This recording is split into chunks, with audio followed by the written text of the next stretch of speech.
Welcome, welcome, welcome. Reggae Boyz. Reggae Boyz. One down, two to go. What a game. What a game. Congratulations to the Reggae Boyz. Welcome back to Halftime TV, folks. Viewers, subscribers, if you haven't done so as yet, hit that subscription button. Remember to like, share, tell a friend to tell a friend. If you have any comments, any queries whatsoever, just let me know. Let me know. We're here. Shout out to my sponsors, Quick Link Shipping, RS Sports Store, and CSA Shop. RS Sports Store for all your latest sporting apparel. Check out RS Sports Store. They also have that new Reggae Boy kit for as cheap as $9,000. Check out RS Sports Store. They're on Instagram. They're on Facebook. You can follow them on all social media platforms, and it's RS Sports Store. All right. The Reggae Boyz against Suriname. What a game it was. The game just concluded a few minutes ago, and I have a number of talking points. I'll do an entire video on the talking points, but tonight I'll be doing a post-match review or analysis of the game that we just saw. What did I make of Theodore Whitmore's selection? Who were the players who stood out, who deserved to be on the pitch tonight? I'll delve into all of that later on in the show. But in the meantime, let me know your comments. Let me know if the results were justified. Let me know if you're impressed by what you saw tonight. The Reggae Boyz, they stepped away 2-0 victors over Suriname. They were 2 goals up at the half. We saw the best of them, but we also saw the worst of them.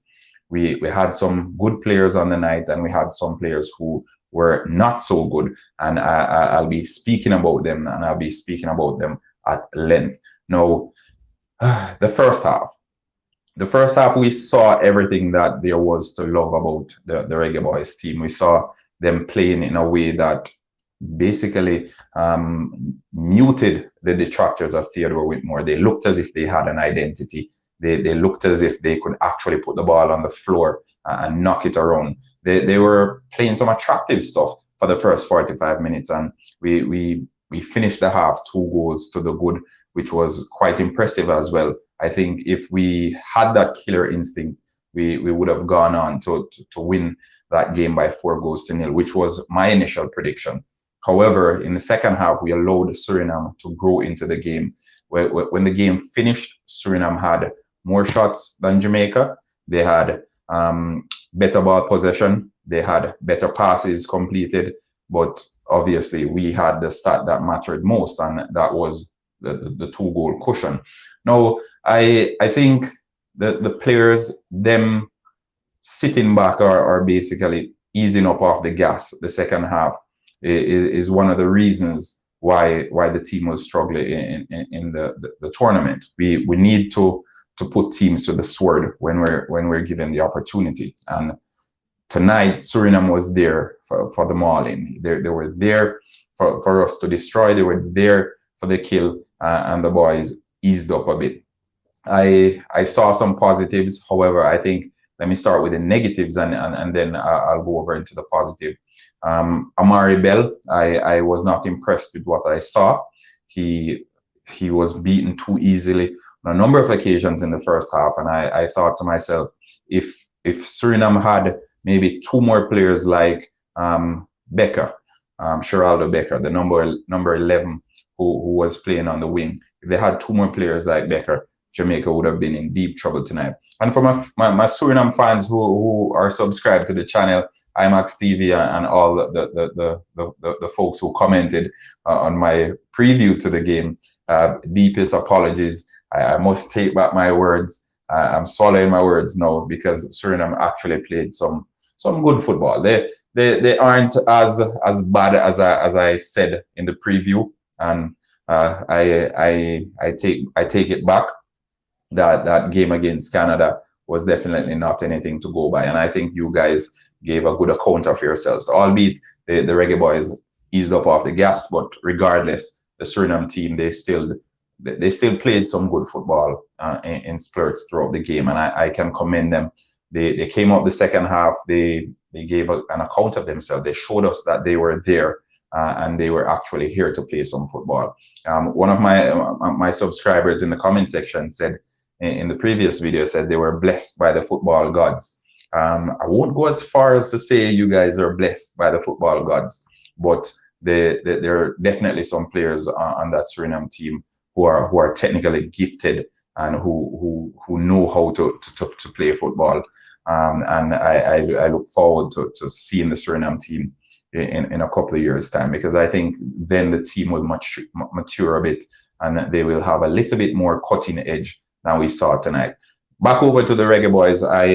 I think they're the standout player for the Reggae Boyz. I think this is a unanimous decision.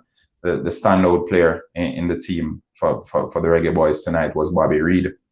We saw him score one of the goals he scored against Liverpool in the English Premier League this past season, and I think he just offers that little extra bit of creative instinct.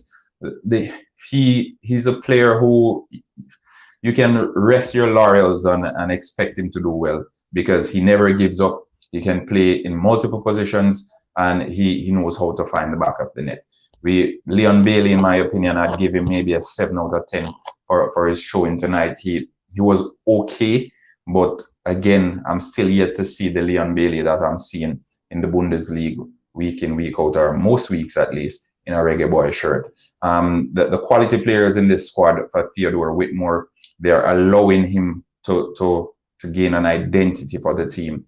And I think that's what we saw in the first half. The team actually looked as if they had an identity. They played some wonderful football, and I must commend Theodore Whitmore, but also the players who were among the starting lineup, who were willing to get the ball knocking and to look positive. We showed that we can actually play the ball on the ground rather than kicking it long and having or strikers chase it. Not much fit. Okay.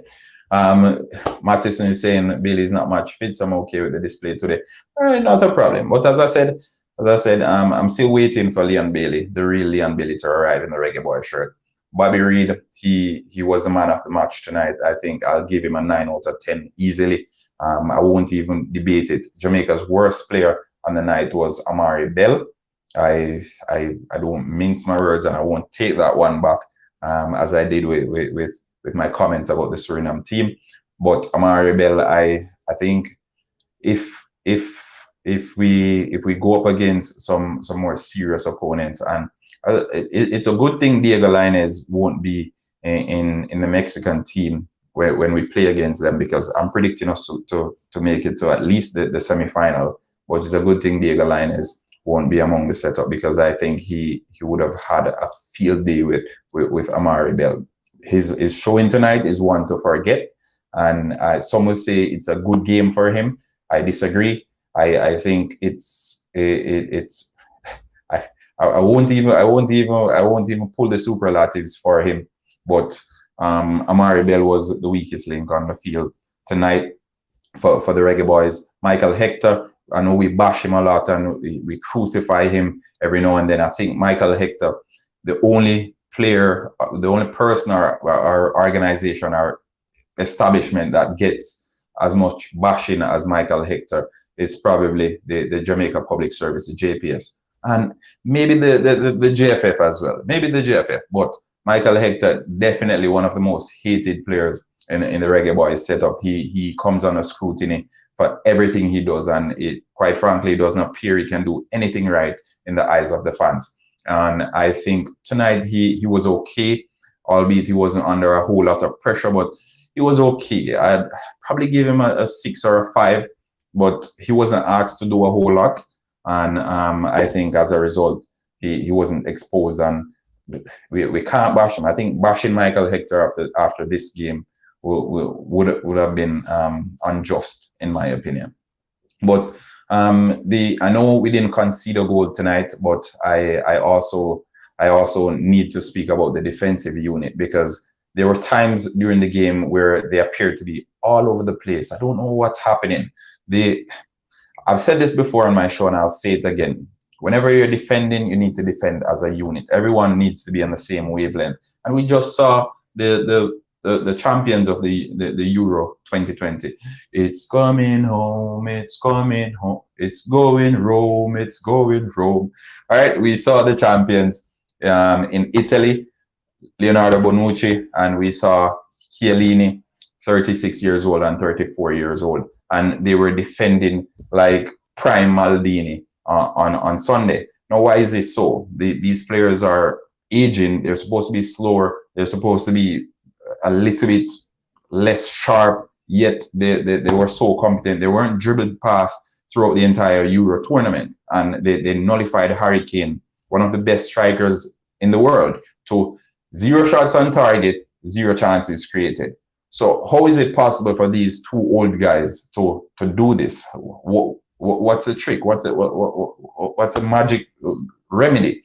It's simple, folks. As a defender, as defenders, you need to be on the same wavelength. All right, you need to understand your partner. You need to know what your partner is going to do when he does what you are expected to do. All right, that's why Italy looks so great when they defend.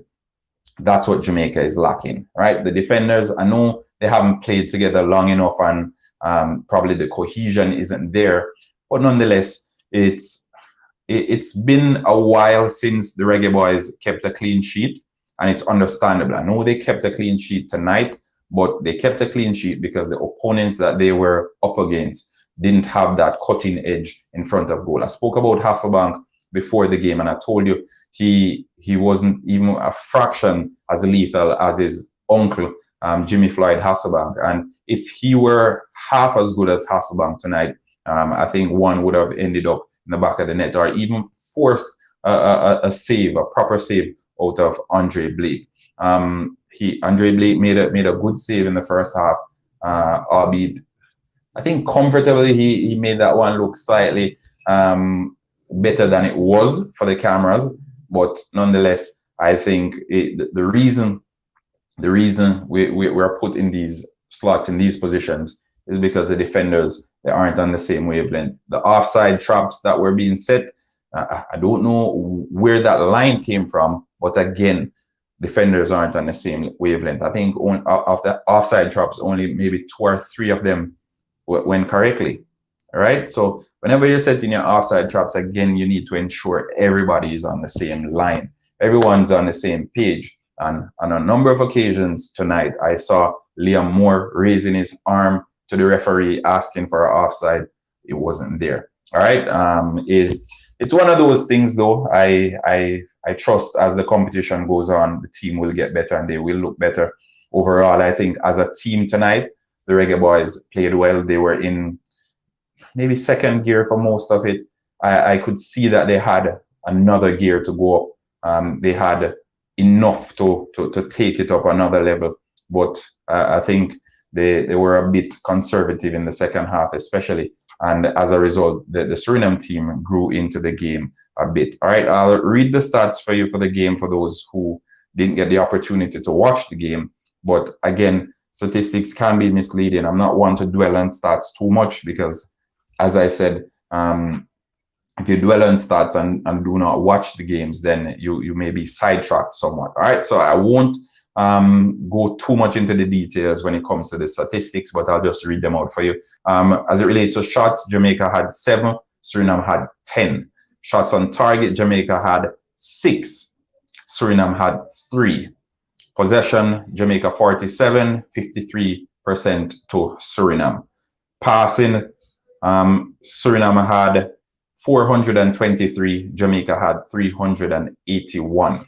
All right, passing accuracy again, 82% for Suriname, 84% for Jamaica. Fouls, 15 Jamaica, 12 Suriname. All right, I think that's the important part of it. But regardless of everything that was just said, I still think the Reggae Boys, they have what it takes. They look convincing, especially in that first half. They look as if they can pose a serious threat. And having seen that Mexico team play against Trinidad and Tobago, who knows?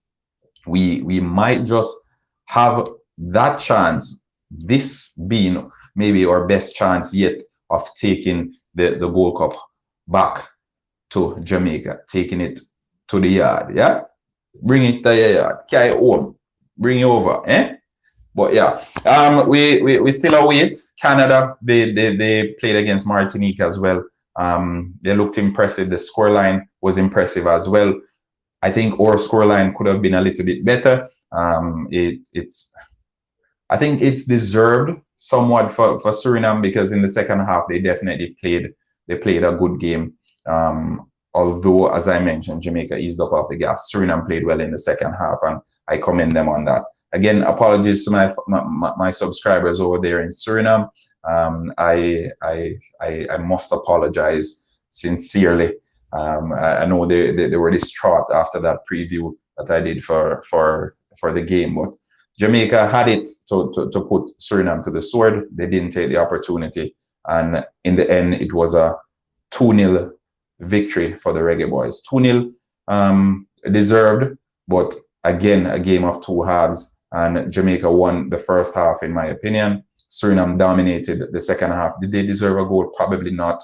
Andre Blake didn't make a save that was notable, in my opinion, and as such, the results stand as they are now. All right. If you haven't done so as yet, folks, hit that subscribe button, like, share, tell a friend to tell a friend. I'll be releasing the talking points from the Reggae Boyz versus Suriname game.